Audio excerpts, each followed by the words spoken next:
ආයිබෝන් මගේ යාළුවෝ හැමෝටම කොහොමද ඉතින් ඔයාලට සැපෙන් සතුටින් සනීපෙන් ඉන්නව නේද ඔයාලා?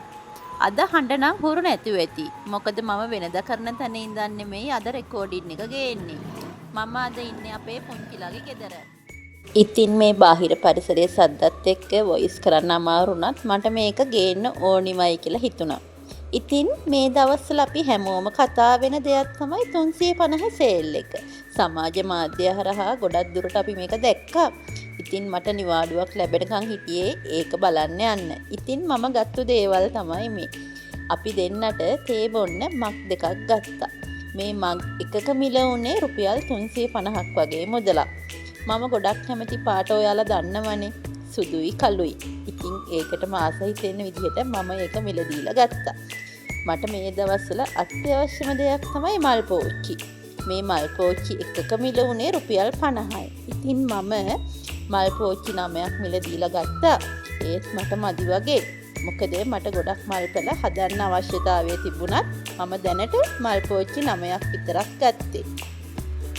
ඔන්න ඉතින් මම ඔයාලට කෑම පිඟානක් හැමදාම උදේට ගේනවනේ. ඒ කෑම පිඟානට පුංචි වෙනසක් කරන්න හිතාගෙන තමයි මම මේ ප්ලේට් දෙක ගත්තේ. මොකද ඒකත් සුදු පාටින්ම ගත්තේ මගේ කිචන් එකට ගැලපෙන්න.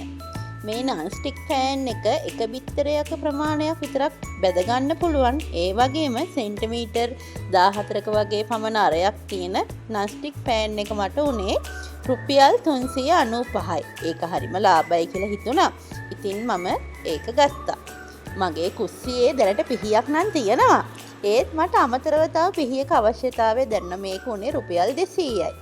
මේ ප්ලාස්ටික් ටින් ටික ගත්තේ නම් මම මගේ මහත්තයාගේ අවශ්‍යතාවයන් වලට එන වගේ දෙයක් ගබඩා කරලා තියන්න පුළුවන්නේ. මේ එක ටින් එක මිල උනේ රුපියල් 100යි. ඉතින් මේක අපි හැමෝම දන්නවා. Tooth peak. ඒ වගේ මේ ටූත් පික් ටික උනේ මට රුපියල් 60ක් වගේ මිලක්. ඔන්න ඉතින් අපි ගෘහණියන් විදිහට අපිට අත්‍යවශ්‍යම දේවල් ටිකකුත් මම ගත්තා. ඔයාලා දන්නවද? මට මේ ඔක්කොම ටික ගන්න වියදම් උනේ රුපියල් 2500යි. 350 කඩේ වටිනාකම කියලා වැඩක් නෑ ඔන්න. ඔයාලත් යන්න.